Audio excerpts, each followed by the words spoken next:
कबीर एक middle class family में पैदा हुआ था। उसके अब्बा एक सरकारी ऑफिस में मुलाजिम थे। कबीर के अब्बा कबीर की कॉलेज की फीस तो भर सकते थे, पर उसके बाकी खर्चे उसे खुद उठाने पड़ते थे और इसलिए वो कॉलेज के साथ साथ काम भी किया करता था। ये ले बेटा तेरी कॉलेज फीस। शुक्रिया बाबा।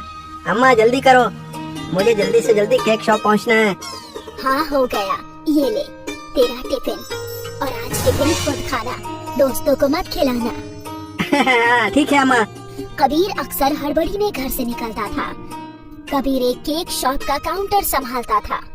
वो जब भी किचन में जाता गौर से शेफ को काम करते हुए देखा करता था। तू एक काम कर कबीर, तू मेरा मददगार बन जा, तुझे ज्यादा तनख्वाह मिलेगी। हाँ बन तो जाऊँ, मगर आपका मददगार बन जाऊंगा तो मुझे पूरा वक्त यही देना पड़ेगा, तो मेरे कॉलेज का क्या होगा? अरे कॉलेज का क्या फर्क पड़ता है, तालीम लेकर भी लोग नौकरी की तलाश में यहाँ वहाँ भटकते रहते हैं। मैं तो तुझे अपना हुनर सिखा रहा हूँ, इस हुनर को सीखने के बाद तुझे कहीं भी नौकरी मिल सकती है। हाँ ये बिल्कुल ठीक है, एक काम करते हैं, आप मुझे बीच बीच में सिखा दो, फिर कॉलेज खत्म होने के बाद मैं आपका मददगार भी बन जाऊंगा। हाँ ये भी ठीक है। और उस रोज से शेफ कबीर को केक बनाना सिखाने लगे। केक शॉप से कबीर सीधा कॉलेज जाता और शाम को सीधा थक हार के घर लौटता था और अपने अम्मा के हाथों से तेल मालिश करवाता था। इसी तरह से कई महीने गुजर गए। फिर एकाएक वो बेकरी बंद हो गई। कबीर ने एक आइसक्रीम शॉप पर काम करना शुरू कर दिया। कुछ महीनों बाद वो आइसक्रीम बनाना भी सीख गया था। आखिर कबीर का ग्रेजुएशन भी खत्म हुआ। तो मुझे अपना बायोडाटा बनाकर दे दे बेटा, मैं हाकिम से बात करके तेरी नौकरी लगवा देता हूँ। नहीं बाबा, मुझे हुक्मरानी दफ्तर में नौकरी नहीं करनी है, मैं अपने हिसाब से कुछ न कुछ ढूंढ लूंगा। तो ठीक है बेटा, ये भी कोशिश करके देख ले। कबीर जॉब की तलाश में कई कंपनीज में गया। हर जगह जॉब की मारामारी थी। एक जॉब के लिए 10-10 लोग खड़े थे। ऐसे ही चलता रहा तो मुझे नौकरी कैसे मिलेगी? वो मायूस घर लौटा और उसने ये सारा वाकया अपने अम्मी अब्बू को बताया। अरे बेटा, जब तुझे दूसरी नौकरी नहीं मिल रही है तो हुक्मरानी नौकरी ही कर ले। बाबा मुझे फूड इंडस्ट्री में ही नौकरी चाहिए, किसी होटल में। तो तू खुद का कोई होटल क्यों नहीं खोल लेता? हाँ, बोल तो ऐसे रही हो जैसे इसके बाप की सोने की खदान है, खुद का होटल खोल ले। अरे मेरा मतलब एक छोटे स्टॉल से तो शुरुआत कर सकता है ना।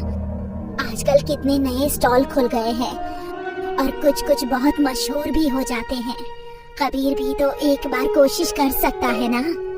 हाँ अम्मा, आपकी तरकीब अच्छी है, मैं खुद अपने लिए कोशिश तो कर सकता हूँ। बेटा तुम्हें जैसा ठीक लगे वैसा करो, बस ये सोच लो ये तुम्हारा आखिरी मौका है। अगर तुम ये भी न कर पाए तो बिना कुछ बोले तुम्हें हुक्मरानी नौकरी करनी पड़ेगी। हाँ ठीक है बाबा। कबीर ने अब्बा की बात मान ली क्योंकि वो जानता था कि उसके अब्बा उसका भला ही सोच रहे हैं। अब कबीर सोचने लगा कि किस चीज का स्टॉल खोलेगा। वो इंटरनेट पर ट्रेंडिंग चीजें देखने लगा। मुझे केक बनाना भी आता है और आइसक्रीम भी, इन दोनों के स्टॉल तो मैं खोल ही सकता हूँ अम्मा। हाँ, पर बाजार में बहुत सारे आइसक्रीम और केक के स्टॉल हैं, तो लोग तुम्हारी स्टॉल पर क्यों आएंगे? हाँ वो भी है। तो कुछ अलग सोच। दोनों माँ बेटे सोच रहे थे और इंटरनेट पर ढूंढ भी रहे थे। तभी कबीर ने एक वीडियो देखा सिज़लर ब्राउनी का। अम्मा ये देखो। ये क्या, गरम तवे पर केक और आइसक्रीम? हाँ अम्मा, मैं ये बना सकता हूँ। आइडिया तो अच्छा है, ऐसा कहीं देखा नहीं है, तो उम्मीद है ये मशहूर हो जाए। अरे होगा ही। कबीर और उसकी माँ बाजार में ढूंढ कर स्टॉल के लिए जरूरत की सारी चीजें खरीदने लगे। कबीर और सरिता अपने घर के किचन में ही ब्राउनी केक बनाने लगे। कबीर ने मैदे में कोको पाउडर, वेनिला एसेंस, चीनी, बटर अच्छे से मिलाया और फिर एक बड़ी सी ट्रे में डालकर उसे बेक करने रख दिया। और फिर आइसक्रीम बनाने के लिए दूध को गर्म करके उसमें चीनी, कॉर्नस्टार्च और अलग अलग फ्लेवर डालकर मिक्स किया और फ्रिज में रख दिया। कुछ घंटों बाद दोनों चीजें तैयार थी। सारी चीजें डिब्बे में भरकर कबीर अपने साथ ले गया। यहाँ कबीर ने एक आइसक्रीम कार्ट किराए पर ली थी, जिसके ऊपर ही उसने अपना चूल्हा लगाया था तवा गर्म करने के लिए। उसने आइसक्रीम और ब्राउनी डिब्बों में रख दी थी और फिर एक बड़ा पोस्टर भी लगा दिया जिस पर लिखा था तवा आइसक्रीम और एक बहुत ही खूबसूरत तस्वीर लगी थी। भाईजान, ये क्या है? मोहतरमा, ये है तवा आइसक्रीम। तवे पर बनने वाली आइसक्रीम? वाह, कितने की है? बस 50 रुपए। ठीक है, एक दे दीजिए। कबीर ने डिब्बे से ब्राउनी निकाली और एक छोटा तवा गैस पर रख दिया। इस तवे को उसने एक लकड़ी की ट्रे पर रख दी। इस गरम तवे पर उसने ब्राउनी रखी।